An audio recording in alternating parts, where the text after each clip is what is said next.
have an alert on the north side of the dirt. It is your man D-Real coming at you with another Be Real with D-Real, where edutainment is what I do.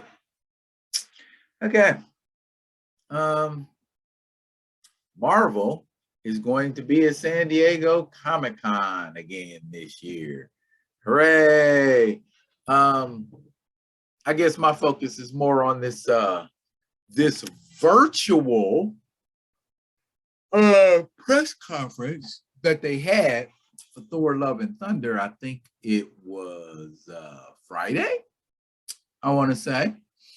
But before I get off into that, let me get off into, or can y'all get off into, more accurately, what y'all always get off into for me.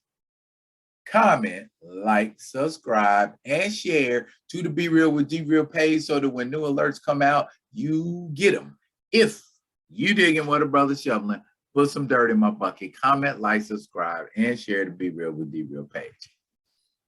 Okay, let's do it like this right here. I like how I can make it float. I like this. I like this pretty. 10 things we learned from Thor: Love and Thunder press conference. That they got a pretty kick-ass poster. That's pretty dope poster, I ain't gonna front. I like how everybody's looking. I like how Natalie Portman's got that kneeling, that hood prison pose there going on. And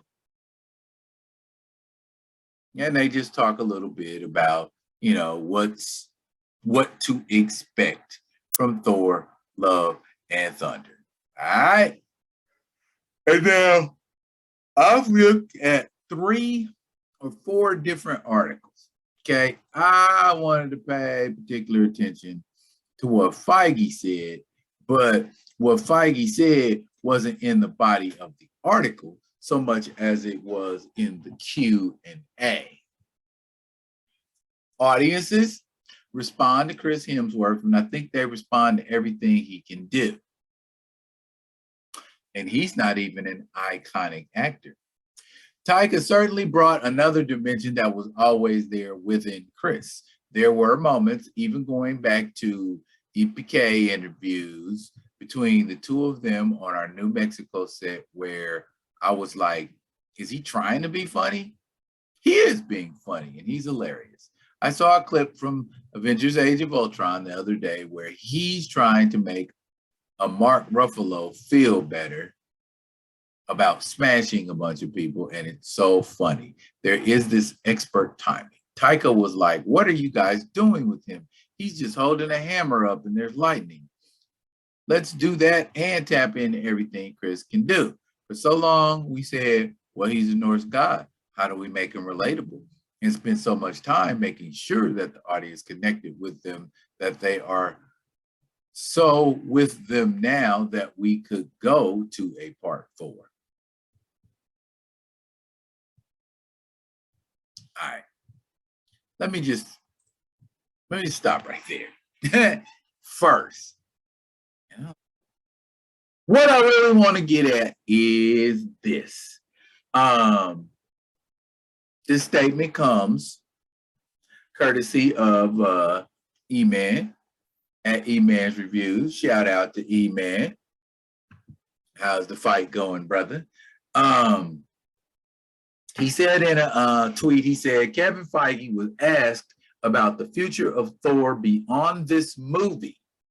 And he said that they have yet to explore all of the best Thor comic stories.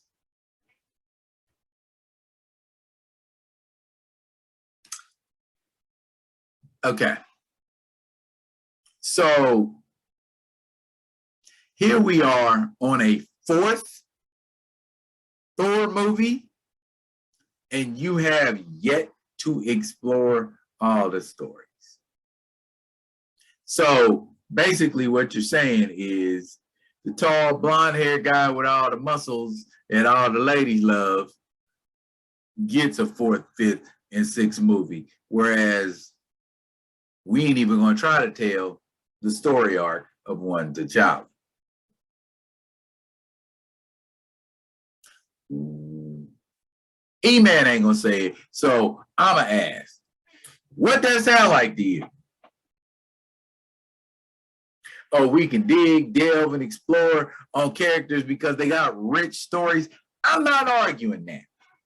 Thor does have a very rich history, and y'all have yet to address Ragnarok, wink, wink, properly. So yeah, you can always dig into that. There's Man God. Oh my goodness.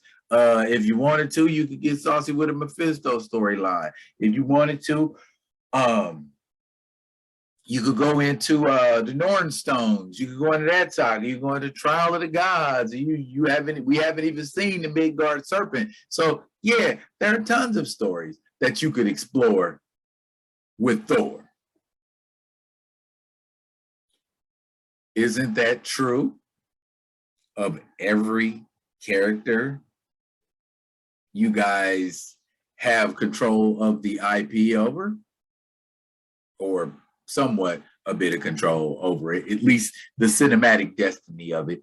But my man Theo did a video, said Kevin Feige controls Marvel Studios and Marvel Comics. So,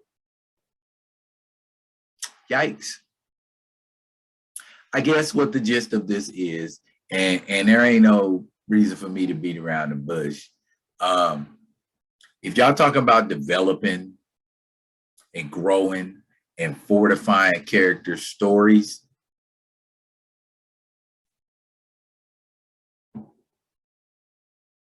you know who we are, you know where we come from, and you know what we want. Same old, same old. Ain't a damn thing changed. No T'Challa, no ticket.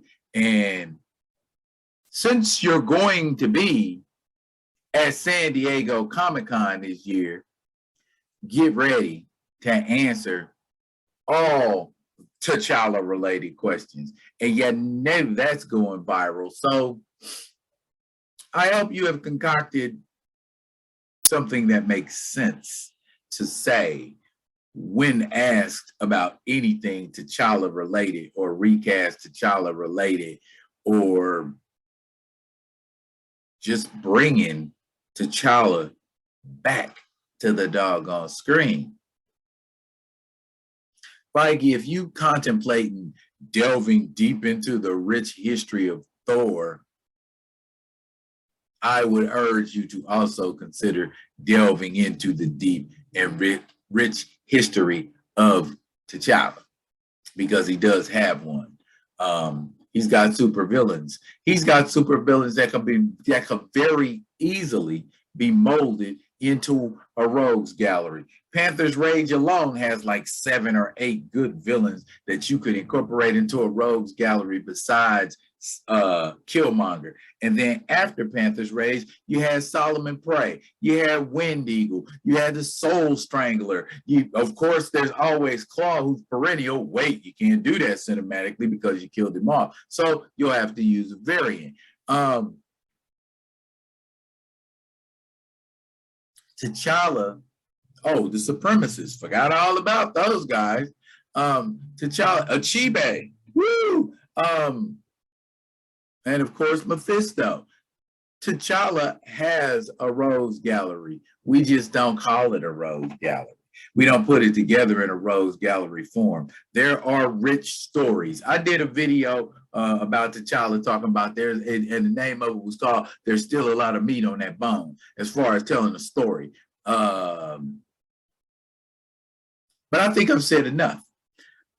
How do y'all feel about Marvel wanting to tell and enrich and further fortify you with Thor goodness, but won't even contemplate telling T'Challa's story because the role and the character are too iconic? Drop it in the comments, y'all. And as always, I'll be coming at y'all with another one of them other ones. And until I do, y'all be good. Be good to each other.